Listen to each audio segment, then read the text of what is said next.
So my dad had this brand new Porsche, Targa Porsche, and he had the stainless here. This top comes out, and it had the engine in the back, and this is a trunk. And then it had the Fuch wheels, or Fuch or Fuck, I don't know what they call that. Fuch, Fuch.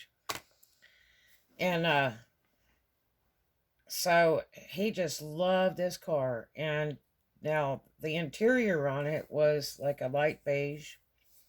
The color of the car was chocolate brown, but looked like a melting Hershey bar. Okay, it was just that kind of brown. And he would wax it like every week, with the McGuires and all that. And then when Armor All came out, he was into the Armor All thing. And it was just his pride and joy. And this car, it had the beige interior in it. And in the back, it had these two little seats in the back, okay, that were like, you could stick two slices of toast in there, okay? They were horrible. And we used to ride in it a lot. My dad had that in a 67 Eldorado he had bought new, but it was getting raggedy.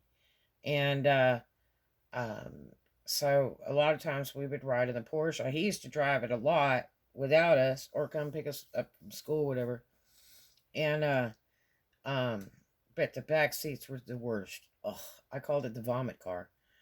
I used to literally have to take seasick medicine. I was raised a sailor since I was a baby, but I would literally get sick in this car.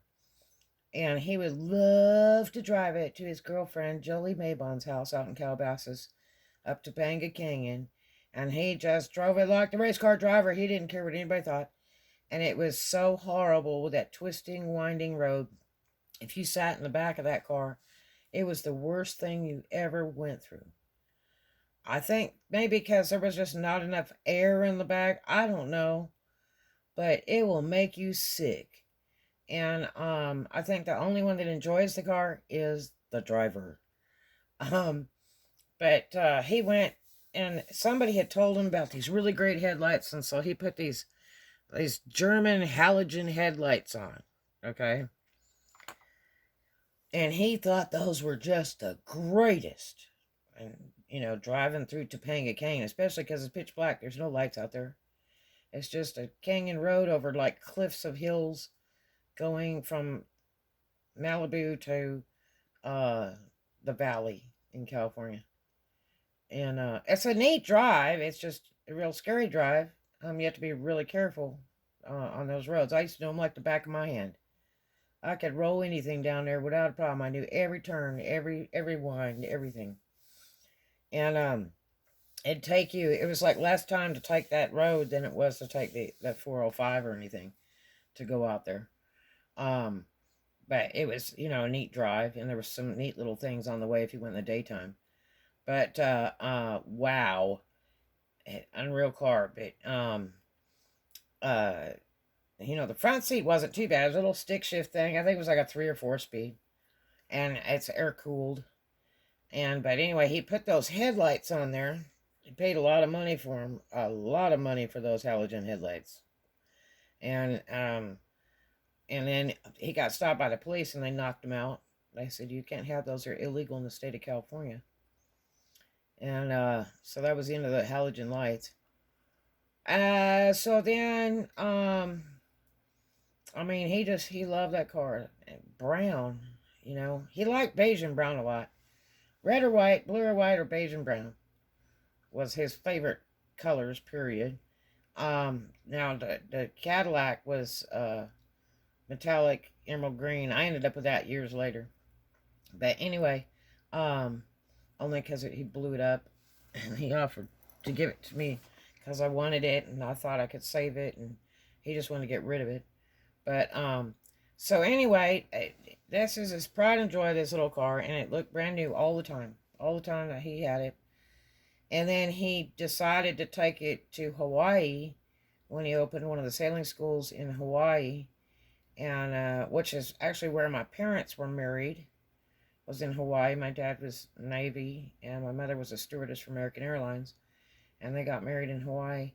And so he's always liked Hawaii, and he's done a lot of races to Hawaii and stuff, and Transpac and all that stuff, and the Ensenada races.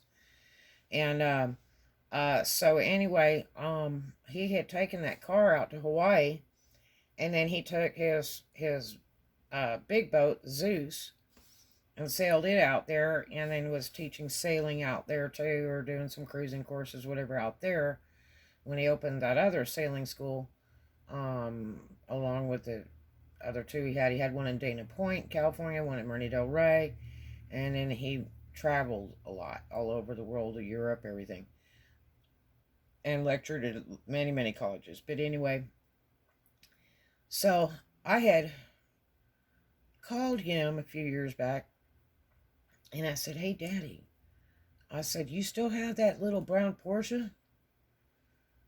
And he goes, "Well, no." And I said, "Oh my gosh." I said, "Let me tell you what." I said, "I was just looking on the internet, or went to a car show or something. And I said, you know how much that car is going for? That exact car like you had?" He says, "What?" I said, $200,000. And he's like, "What?"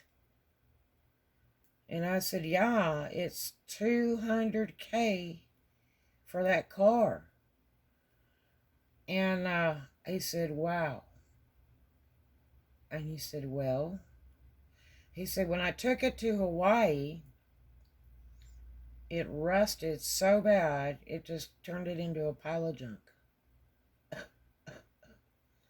So that was the end of Daddy's Porsche.